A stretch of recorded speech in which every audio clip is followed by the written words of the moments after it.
¿No crees en Dios porque no puedes verlo? Esta es una de las reflexiones o axiomas que mucha gente, sobre todo en Occidente, argumenta. Dice, como no soy capaz de ver a Dios, pues no puedo creer que exista, ¿no? Y es un razonamiento perfectamente válido, pero habría que reflexionarlo y mucho. Primero, la vista, nuestra vista, es uno de los sentidos que más nos engaña. Y puedes hacer la prueba muy fácilmente. Pregunta a cualquier amigo que tengas cerca o alguien cómo describirá este paisaje y veréis que casi ninguno va a coincidir. La vista, cuidado, porque es uno de los principales fuentes de engaño. Segundo, y más importante, nuestra mente humana solo está concebida para ver lo finito, para entender lo finito. Exigir a nuestra mente que entienda lo infinito es imposible. Y si algo podríamos caracterizar, y todas las religiones lo comparten, es que Dios es infinito.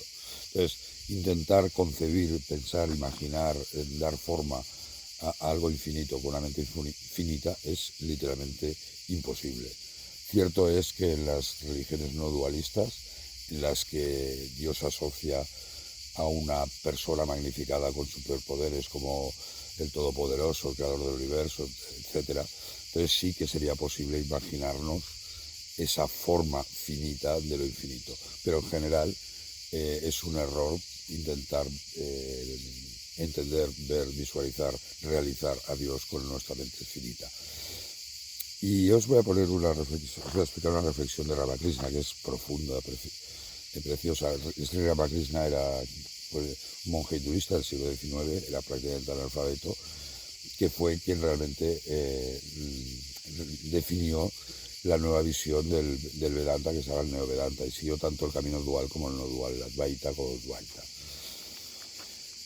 Había una reflexión de Vivekananda, su discípulo, que decía, Ramakrishna era todo bhakti por fuera, pero todo jnana por fuera. En otros vídeos os he explicado la historia de Ramakrishna.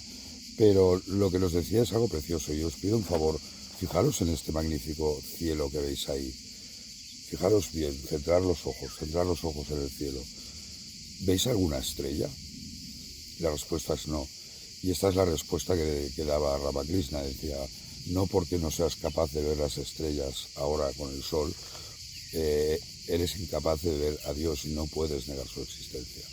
Recordemos que la religión en el Vedanta es realización de tu alma infinita y de Dios.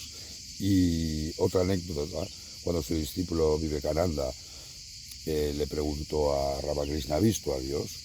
Y Ramakrishna le dijo, sí, claro que veo a Dios como te veo a ti y como te veo a esta persona, ¿no? Solo que yo lo veo de forma mucho más intensa. Al final lo que nos quería decir es que solo una mente purificada sería capaz de ver a Dios. Y uno de los caminos de purificar la mente dentro del Vedanta, del hinduismo, es el Karma Yoga, que nos permitirá purificar nuestra mente. Y solo es entonces cuando seremos capaces de percibir nuestra alma y darnos cuenta que esa alma infinita también es uno con Dios y ver la unidad en la diversidad. Resumiendo, no pidamos a nuestra mente finita, que está diseñada para ver lo finito, las montañas, los árboles, los ríos. Más allá del cielo ya se empieza a despistar, y más allá de este universo, el universo entero ya no somos capaces de concebirlo, excepto algunos privilegiados astrofísicos.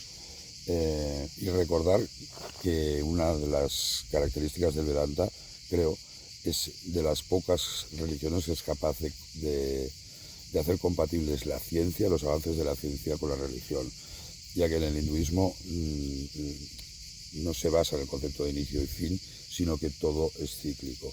Y ahora me viene a la cabeza una frase de Schrödinger, que fue premio Nobel de Física, es el padre de la física cuántica, y decía algo así como, la unidad y continuidad del Vedanta es totalmente compatible con la unidad y continuidad de la mecánica de ondas. Y es por eso, al final, la mente finita de todos nosotros, pobres hombres y mujeres que estamos en este mundo, no somos capaces de imaginar ni de realizar lo infinito. Muchísimas gracias. Om Namaste.